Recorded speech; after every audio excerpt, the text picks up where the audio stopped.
simple que vous ne le pensez.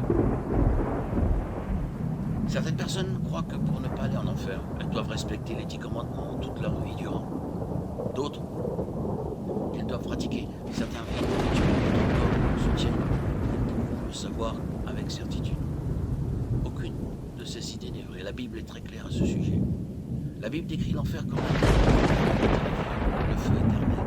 Matthieu 25, 41. Un feu qui ne s'éteint pas. La honte, l'horreur éternelle.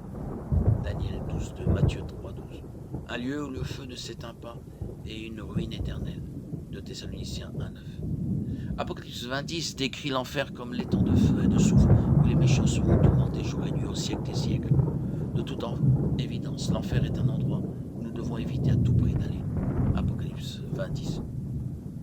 Pourquoi donc y a-t-il un enfer et pourquoi Dieu y envoie-t-il certaines personnes? La Bible nous dit que Dieu l'a préparé pour le diable et les anges déchus après leur rébellion contre lui. Matthieu 25, 41. Ceux qui refusent l'offre du pardon de Dieu subiront le même sort éternel qu'eux. Pourquoi donc l'enfer est-il nécessaire? Tout péché est en définitive commis contre Dieu.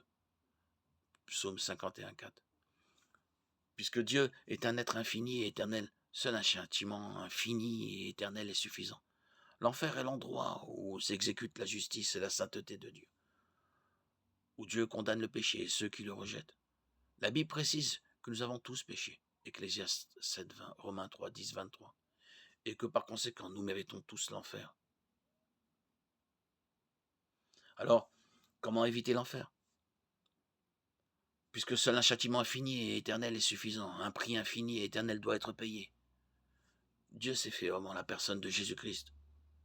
En lui, Dieu a vécu parmi nous, nous a enseigné, nous a guéris. Mais ces choses n'étaient pas sa mission suprême. Dieu s'est fait homme, Jean 1, 1, 14, pour pouvoir mourir à notre place. Jésus, qui était Dieu sous forme humaine, est mort sur la croix. En tant que Dieu, sa mort avait une valeur infinie et éternelle pour couvrir tous nos péchés. 1 Jean 2, 2.